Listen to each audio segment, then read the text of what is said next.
offended about what people say about their race, their religion, their politics, their gender, their culture.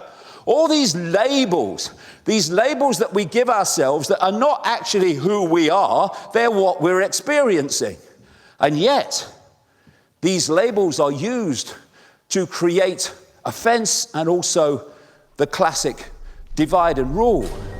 We begin tonight with that breaking news, a horrific scene in Charlottesville, Virginia, a white nationalist rally that descended into deadly violence and chaos, the hate boiling over, white supremacists and countered protesters fighting with fists and clubs.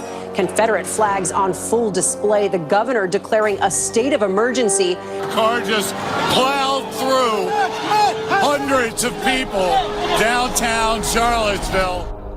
I am a man, woman, black, white, Christian, Muslim, Jewish, Hindu, middle class, working class, name, age, and birth date. I am my labels. I am a label. I have fallen into label consciousness. When all along, the true self, the true I, the infinite I, that which leaves the body and attains its consciousness, indeed expands its consciousness as it leaves the body, filter, focus, we are simply awareness, a state of being aware. What is race? Same consciousness, different color vehicle. That's all it is. What is sexuality? Same consciousness, different experience. That's all it is. It's not the color of our skin that makes us different, it's the color of our thoughts. Or as Martin Luther King put it, it's not the color of our skin, it's the content of our character.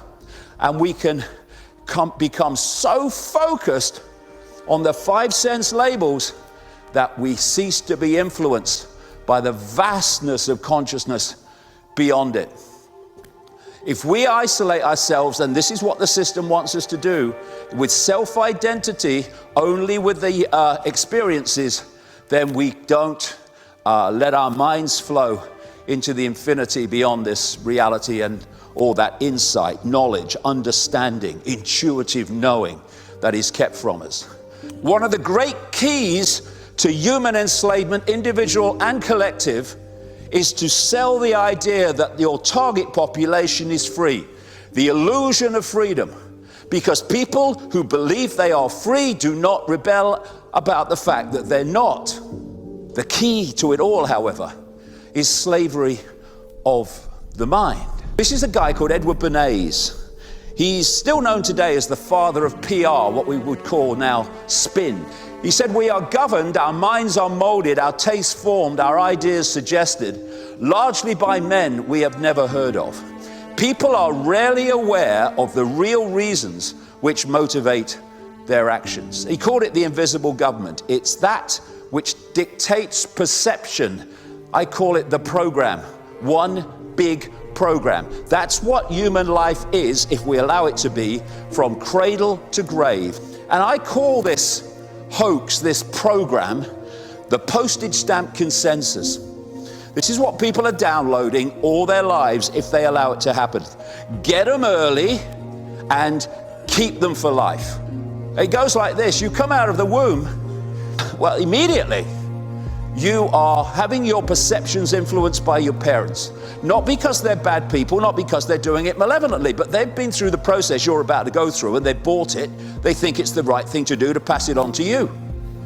And then in a ridiculously short time, what is it now, 3-4 years? You've come out of the, we've only just bloody got here. And now you're sitting at a desk and an authority figure representing the state is telling you what is, what isn't, what's possible, what's not possible, what has happened, what has not happened, how things are not. They're telling you when you have to be there, when you can leave, when you can eat, when you can talk, when you can go to the toilet. And then you go through all your formative years downloading this program. I'm on the postage stamp, and it is a desperately limited range of possibility, which runs science, which runs medicine, which runs politics, which runs journalism, etc. And if you stand on the postage stamp, you live in the real world. What if you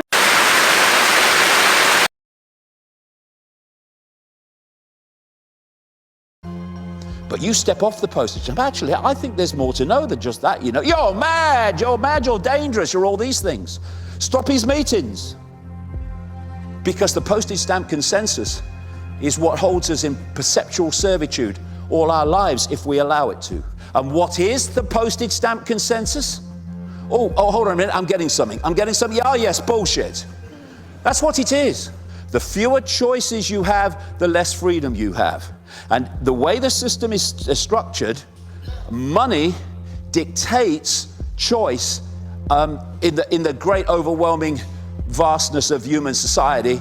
And that's why, the real reason why, money is controlled as it is. People say, oh, it's a greed. Well, on one level it is. But the real reason for the control of money and finance globally is control. Now the system says, we have the things you need to survive. So what you do is you do what we say, you work as we say, and then you will earn money from us for buying the things that allow you to survive, and you buy them by giving that money back to us. This is a conspiracy to enslave all of us. And if we don't come together, it will happen. If we do, it will not. Occupy Wall Street. Occupy Wall Street. Wall Street. Wall Street. Obviously, I've heard of it. I've seen it on television.